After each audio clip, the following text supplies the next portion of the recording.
Underneath all the fancy lighting and the painterly art style, something fundamental about Dino's illustrations just catches your attention. How Dino poses characters is a really underrated aspect of his work. In almost every drawing, there's a different pose and a different angle. Even though a lot of these are bust-up portraits, Dino still manages to make every drawing unique. This creative use of angles and the dynamic posing is what I'll be exploring in this video, as well as how Dino uses posing to enrich the story behind all of these drawings. Let's go. One of the reasons Dino is able to come up with so many unique poses is there's a context or story behind each painting. Fern is eating a donut, this girl is adjusting her glasses, Yubel is lifting her dress trying to step over Four Eyes. Anyways, you get the point. It's far easier to come up with a pose when you have a backstory. When the characters are doing something, the pose just comes naturally. But there are also times where Dino doesn't add any apparent context to the drawing, like these various sitting poses. In cases like these, it's helpful to know what the character is like, because even subtle differences in the body language of the characters can bring out their personalities effectively,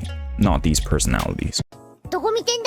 Or even how the characters are feeling at the moment is not really limited to just their personalities. If the character is confident and outgoing, puffing up the chest, maintaining a more upright posture will help conveying that personality more. On the flip side, if the character is more reserved or introverted, they might take on a more closed-off body language like this, where the arms are covering the torso. So yeah, context matters, and if you know who you're drawing, what they're doing, and how they're feeling, you're already 80% of the way there. Like I said, the pose comes naturally. But of course, things don't always go our way in life. Sometimes you have no idea what you're doing, and in these cases, it's very helpful to have cues to help us still draw interesting poses. To create a convincing pose, whether you're drawing from references or straight from the head like a savage, there are three things that you always want to keep in mind. In a lot of Dino's drawings, you notice a pattern. There's almost always foreshortening going on. No, I don't mean this kind of foreshortening, but more this kind. Okay, this is not very YouTube friendly.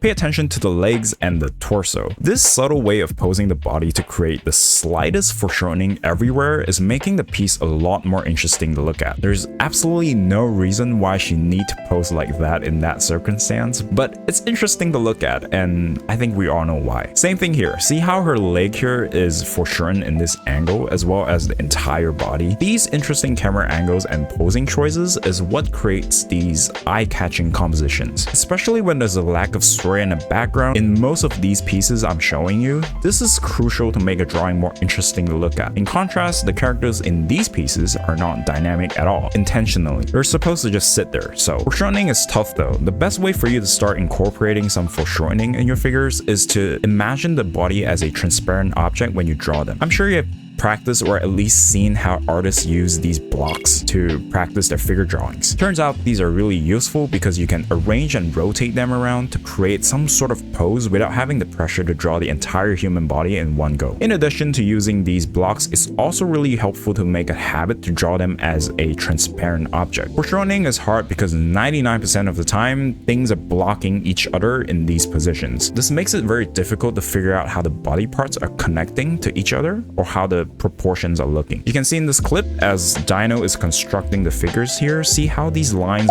vaguely represents the shape of a pelvis, and these are the knees. I personally would need to draw the other shoulder as well where the head is blocking, and how the left shoulder and arm there to really figure out how to position them. But Dino's a pro, so oh wait, he did. See, even a pro does it. On top of that, drawing these wireframes are also really good to help you figure out exactly how the form is angled. This is especially useful when you're drawing cylindrical forms like the limbs, the neck, and the torso. Another huge thing that Dino likes to do is using hands in posing. Honestly, I feel like he's just flexing at this point. No, but really, hands are the best tool you can use to boost the expression of a character. This tends to invite a lot of foreshortening into a drawing, so they go hand in hand. No pun intended. This video is all about poses and movement, but a huge part that plays into why Dino's work are always so stunning is the lighting and rendering, which is a whole nother video on its own that I'll be working on next. So if you're interested, subscribe so you don't miss out on part 2 of this series. If you can master this tip alone, I guarantee you'll improve your figures by no time. When we're drawing characters, we often only focus on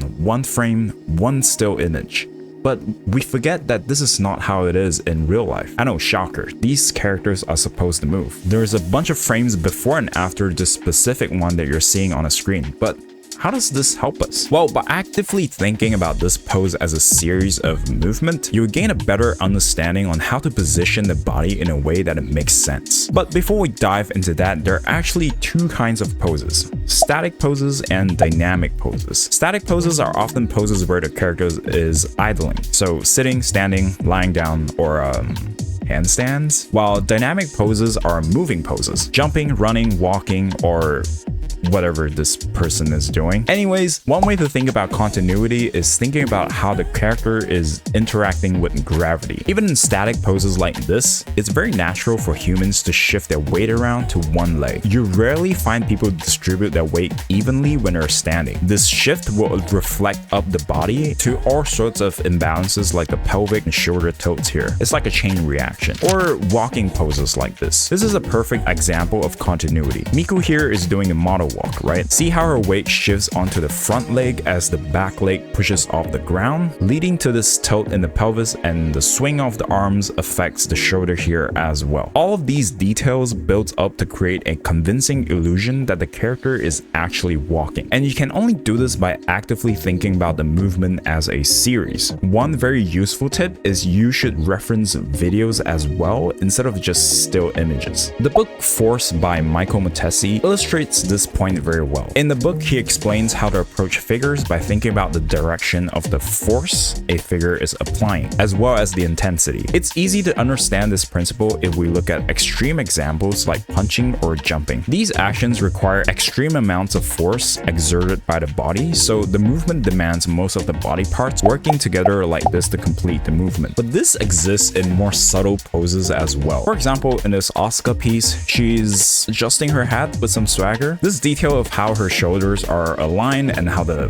back is slightly slacking, creating this S-curve, pairing with the hand on the waist, is just insane to me. Every little detail is so thought out. To see the force in this piece, you have to think about the motion of how Asuka is adjusting her hat. The hands are likely going through a circular motion like this, or up and down. That's how people usually adjust their hat. It makes so much sense to put the shoulders in a more forward position here. Similarly to the other arm here, because the hand is on the waist, this shoulder goes up. The slight tilt up of the head and this S-curve of the body suggesting her relaxed and confident demeanor. In this clip by Dino, you can see he almost always starts with establishing the gesture of the character. But another thing that Dino does is he oftentimes already has the lighting in mind when he's still in the sketching phase, evident from these lines. I'll show the version with lighting side by side to illustrate this point. Can you see how these lines represent the shadow shapes on the figure? Same thing here. You can tell Dino already know that this is a shadow and the light is coming from the direction her back is facing. But okay, this is hard to do, particularly because you have to be really familiar with the form of the human body. That's why I highly recommend this gesture drawing class by Siobhan on Skillshare. Not only is she an incredible teacher, this class is packed full of useful knowledge for drawing the figure. There's also a suite of figure drawing classes by Robert Marzullo that you can check out here if you struggle more on the structure side of the figure. Skillshare is the largest online learning community that houses a variety of classes on topics like entrepreneurship, design, video editing, and of course a metric ton of diverse options on art. This year, I personally want to improve my skills as an artist and content creator as much as possible. One of the ways to achieve that is to constantly learn and absorb new information. Not only are the classes on Skillshare taught by industry pros, they're also structured in a way that helps you maximize your learning experience. If you're like me, you learn by doing. On Skillshare, you can submit projects upon completing a class, getting feedback from your peers, so you're not just watching the videos mindlessly and move on with your life. So if you're a serious creative looking to improve your skills in 2025, then I highly recommend you to check out Skillshare. The first 500 people to use my link in the description will receive a 1-month free trial. That's 30 days of absolutely free learning. Thank you Skillshare for sponsoring the video. If you watch any videos about anatomy or gesture drawings, you probably came across terms like C-curves and S-curves, and these gesture lines are used in almost all of Dino's drawings. The goal of using these gesture lines is to create flow in the character, and I found that these curves can either be used on the structural aspect of the body, or they can represent the motion of the figure. Okay, that just sounded like a bunch of nonsense, so let me explain. For example, in this piece with who Dino refers to as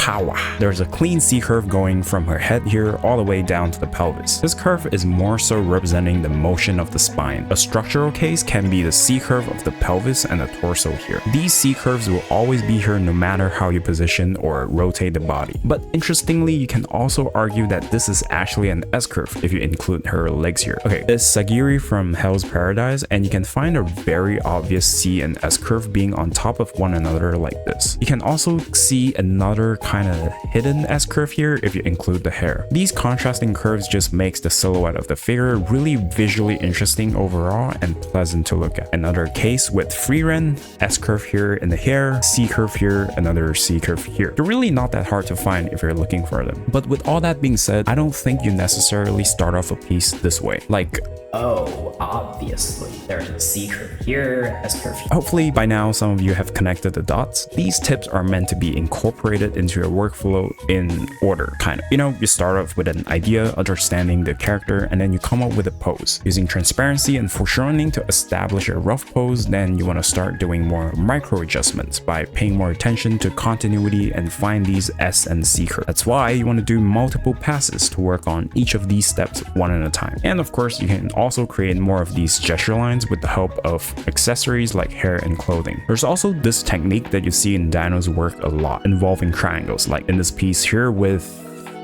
the girl from ReZero. But this is more of a compositional technique that's very common and useful in portraits. The way this works is you just want to frame things using lines or 3 focal points that form a triangle like this to keep the viewer's gaze on the page. And yeah, the most common setup is with 2 hands and a head and you got a triangle. Another common one is using the elbows. Going back to the Asuka piece very clearly, 2 beautiful triangles here. This Lucy piece as well, you can spot the huge triangle being formed here. It's absolutely not a coincidence that all these focal points are lining up in a straight line like this. These are subtle decisions by Dino that ultimately created an aesthetically pleasing painting in the end. I can go on here, but honestly, if you go through Dino's body of work yourself, you see these patterns everywhere. It's almost like a game where you're trying to find as many of these hidden techniques as possible and hopefully recreate them yourself. This video was all about gestures and poses, but if you're someone that struggles more with the structure side of the figure, you can watch this video next where I studied anatomy expert 1010. Bye.